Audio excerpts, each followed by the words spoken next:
So, in my presentation, I'm going to focus on the transition which happened on the transition between light touch contact in public space towards long-term cooperation and co-creation of public spaces. I define participatory practices in public spaces, let it be art or some other practices, participatory culture, as a process of creating conditions for people to come together, to spend some time together, to share their time together, and to create some things together. So very simple definition. And let's start from the object which could be found nowadays in Stockholm, which is called Moon Watcher, or the boy who watches the moon. It's the smallest monument in Sweden and maybe in the world actually, but they compete. Several objects in the world compete to get this name of the smallest monument. It's interesting example of how small object in public space start generating connections and interrelations in the space where it is situated. Each time you come to Stockholm, to this place, you see some candies and hats, new hats each time brought by people from different parts of the world. For example, that time I caught this photo. The hat was with Estonian flag, so some Estonians visited this place. And it's evident from these signs, despite there could be no people in this place, which is in some small yard in Stockholm, that there is a presence of other persons. So one of the important fundamental principles of working with public space is to recognize that public space is full of care, some signs, light signs of care. People caring for each other. For example, when you see some walking in the public space and you see some glove, which is somewhere on the top of your, on the level of your, eyes. You understand that somebody lost the glove, somebody took the glove, somebody put this glove on the level of your visual field so that you could find it. And all these small signs of care, they bring some optimism starting working with public space, because it's something pre-existing in public space. And here we can draw on the concept of micro practices in public spaces or light forms of intimacy or light forms of solidarity, the concepts which were brought by Ash Amin and Nigel Trift. And in my practices, with my group of, which is called Laimikis.lt from Vilnius, we started 10 years ago actually. We went to the streets as streets photographers, starting photographing people, asking them to provide us some information about places they like in the cities, music they listen in, and so on and so on. Nowadays you can find similar projects all around the world. One of the most famous is maybe Humans of New York, which emerged recently.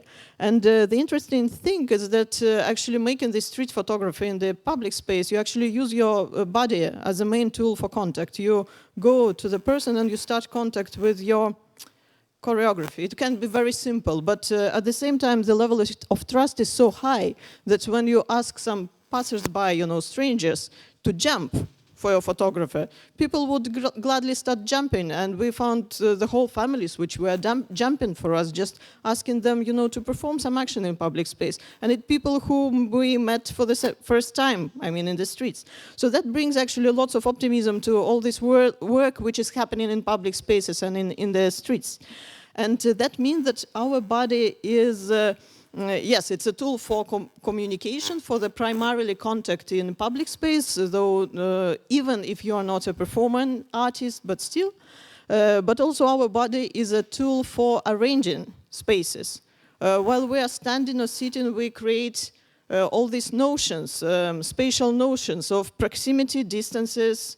We create some rhythms for public space. For example, here you can see the right bank of the river Neris in Vilnius, and this field, after the construction of new bridge in Vilnius, it was empty for a long time. But people, in 5 years actually, people were not attending that place because there were nothing to do, just a green field, and in Lithuania 10 years ago people were not used to sit on the grass. But little by little, just people, one person after another, starting sitting on the grass. And now this place is very lively just in terms of this seating action which is happening there.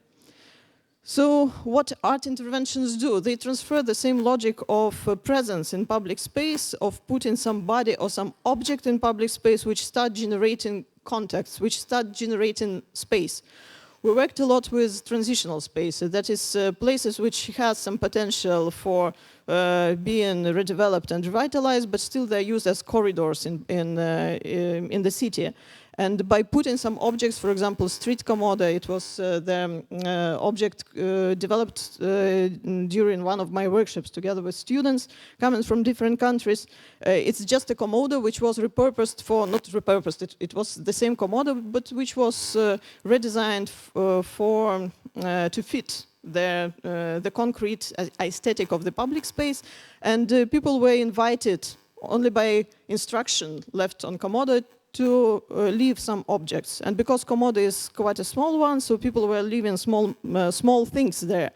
And what was interesting is that after some time you see that, okay, these users of the komodo, they do not see each other, but they see things which are left there, and they start exchanging these things. And there is some kind of ethics which emerged from the same komodo, not from the instructions, that people would gladly leave their own thing without taking, but they would not that much taken things without leaving something. Also, some other things were found during observing this kind of object is that, for example, each of us, different groups of citizens, they have their own visual level. In this place where Commode was located, there were a lot of beggars. Which were passing by the cafes in the streets. While in Komodo, people were leaving some coins. You know, they take something and they leave some coins because they took something. So these beggars never actually saw this commode because they were focusing on the people who were sitting in the cafes and they were not exploring new objects around. Also, we found that it's primarily kids and elderly people who start finding this Komodo because they have more time. And they look around, you know. You remember yourself in childhood. Every time you start looking around, your vision is more free than a vision of working people who has some aim and they pass by this kind of objects. So also we can specify different audiences of the art interventions and of those who are more into contact, more into participation. And usually it's kids. When you start working with public spaces, the first attenders of these events are usually the kids of the neighborhoods and the elderly people who are more curious and more into communication, and then all the others. So we could define several principles we can draw upon speaking about participatory practices in public space and how they change public space. It's the idea that social practices are spatial practices, so each social contact takes place in space and can redefine the space. Also, it's micro-practices that space is full of light contacts which are inarticulated, but they take place there. And it's the third principle, which is brought by Richard Sennett in his book, which was published, I believe, 3 years ago. It's cooperation as a craft. He speaks in the book, which is called Togetherness, that we forgot. In our modern society, we forgot how to cooperate in terms of doing something together. And he reminds on all kind of workshops, places where people were used to come together and to do things together. Maybe I'm too close to the microphone, no? Okay. Yeah, thank you. Yeah, so he remembers all these forms and explores all these forms of traditional contact. And that brings the idea, actually, when we start structuring these actions in public spaces, performative, these participatory actions in public spaces, and what kind of contact they bring. So we can distinguish between light sociality, which happens on the base of some interaction scenario which art interventions, some objects in public space propose, but also when we start cooperating with people while doing something together, then we go, maybe I influence the microphone somehow, I have some aura. When we start cooperating in process of doing something together in public space, then we build networks. It's not only light contact in public space, but it's long-term networks of trust and help, because usually you need to help each other to do something together. Whatever the light thing would be created as a product, it doesn't matter. What matters is this process of cooperation. So my case is quite close to this settlement of Yazdo, which was presented yesterday by, I am afraid to Matej. I'm sorry, yeah.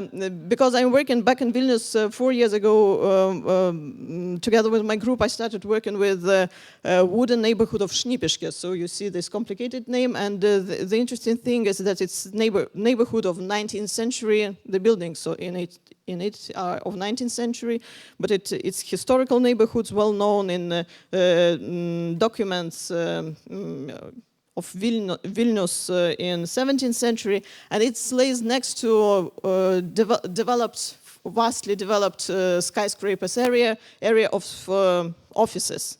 And the contrast itself is quite unique, not only for Europe, but worldwide. And the thing is, just to bring some idea how this neighborhood looks like. So it really has very rich textures. The people are living there. They also live in very similar conditions of knowing that at some point they would have to go away from this neighborhood. At the same time, there is attachment to this neighborhood and eagerness to have some better conditions of living in this neighborhood. And there is a big gap between the plans of developers which come here and get their permission from municipality to build one skyscraper after another, and the consistency and the potential of the neighborhood and people living there. When you go to this kind of neighborhood, actually, what you find, it's people themselves call this neighborhood village in the city, and they're proud of this name because for them it means that the life there is quite unique comparing to the city, and also they say that they are quite friendly. But when you go there, actually, you find that there are no public spaces for people to meet together and to discuss their problems together. Well, the problems are shared, but they're not vocalized because there are no tools actually for bring people together and to start sharing. Some people know of course, people know their neighbors. Sometimes they know the neighbor after the neighbor, but they never know who else is living on the street, or knowing it, they do not keep in touch. So the problem is the lack of public space and the lack of actually network which could help people themselves to advocate for their living conditions. So what tools could be settled there? One of the tools which appeared to be very effective actually, and now it's repeated in different places and it works each time, it's very simple crafty methods. And this neighborhood was known in 17th century and 18th century as a neighborhood which produced tiles for Vilnius city, for example, for the roofs of the old town. And in this neighborhood, you also can find electric poles because electricity is settled there in the old school way. So what we started doing there, it's actually when anthropologists or sociologists come to the neighborhoods, they start from anketing people. They go from one place to another, from one home to another, and they ask to fill some ankets or they ask some questions, but it's not the way we love to do with space because it takes a lot of time, but actually it doesn't bring the sense of cooperation and the sense of community. So we just settled us ourselves by these electric poles, starting decorating them with some cheap solution, which is ceramic tiles. Yes, and it should be cheap, and it should be affordable, and it should be open as a technique for everyone, actually from kids to the elderly. That's what bring sustainability to each initiative. And in several days, we made contacts with kids at first, because kids were coming, and also we had a lot of course, replics from people coming by these polls. For example, some kids were asking their elderlies, mom or grandma, what these people are doing, and the answers were, oh, these people are homeless people, so don't look at them. So sometimes they sitting by electric poles, of course, it's kind of it's very alternative behavior, let's say. It's not that typical there. But little by little, people started coming there and observing what is going on. And they started making contacts with each other, commenting what is going on by these poles. And in 2 weeks, we had a lady which came to us with a key from her garage. Near these electric poles, you can see maybe on some of the photos, the Soviet-style garages where people used to keep all kind of things. And she gave us a key from her garage saying that her husband is mad on her because all her life she's in love with the art and she's collecting ceramic tiles, colorful ceramic tiles, and in the only form she expresses her love with art. And the husband is mad because it's his garage and she is expressing her love with filling his garage. And she gave us the key from his garage to use all these tiles. And for us it was literally a key to the trust of the neighborhood, because this person just was observing us for 2 weeks, and after that she is about giving us a key from her private property. So that's how it started, and using these electric poles in the neighborhood, actually we understood in half of the year that we already has created a route in the neighborhood, that there is kind of mosaic route which brings new topology to the neighborhood. The neighborhood itself is known as Shanghai as well. And you can meet this name, Shanghai name, in many places. And Shanghai means, actually, there were a lot of discussions among anthropologists why Shanghai. Somebody said that it's because of the roofs of these houses, but it's not true, because you can find this kind of roofs everywhere, and it's not Shanghai. And once in the evening, I was again working with this neighborhood, doing some other things, and some person came to me, like criminal-looking person, came to me late at night, and he was asking, hey, I was like seeing him for the first time, hey, I know you are looking for the explanation one Shanghai, Google Fenya, criminal vocabulary. Google Fenya, you will find, and he moves away. And I go back to my home and I Google Fenya, and Fenya it's really a criminal vocabulary which could be found on the internet as well, and it's criminal vocabulary which brings together actually criminals from all over the world, and Shanghai means this unofficial, non-legitimized settlement. Like people coming together, building something together, and usually it is also connected with some criminal activity. So that's why Shanghai. And actually people of the other districts in this city, they were avoiding Shanghai because it has really criminal reputation. So one of the things was not only to bring the community together, people together, so that they would start conversations and start trusting each other, but also to redevelop the image of this location. So by creating routes, actually, you start connecting places, and also you start, you open the district for the visitors. What happens next, just very briefly, is that local people start also creating some kind of excursions, because they see that some routes already is there, and also kind of orientational games were developed to bring people from other districts to this neighborhood, and the locals started sharing some peculiarities of this neighborhood to produce this game, during which people are invited to find some pictures, some places in this neighborhood, and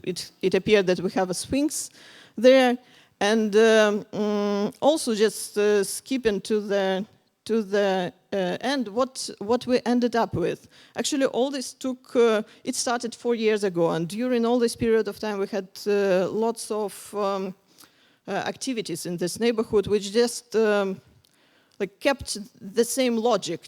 Just you bring people together, you open the community for the outsiders, and also you start redeveloping the image of the district.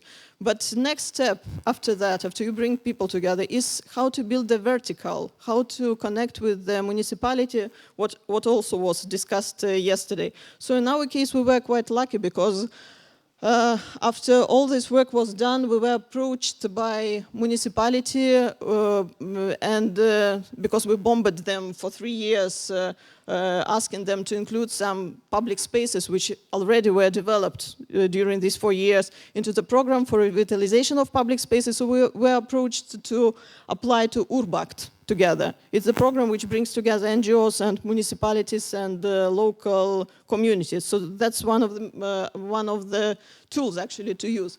And the other thing, of course, at this moment, people are working on master plan on this neighborhood. So starting from mosaics, when people do not know each other and start bringing things together, little by little, we move to the strategic planning of their neighborhood.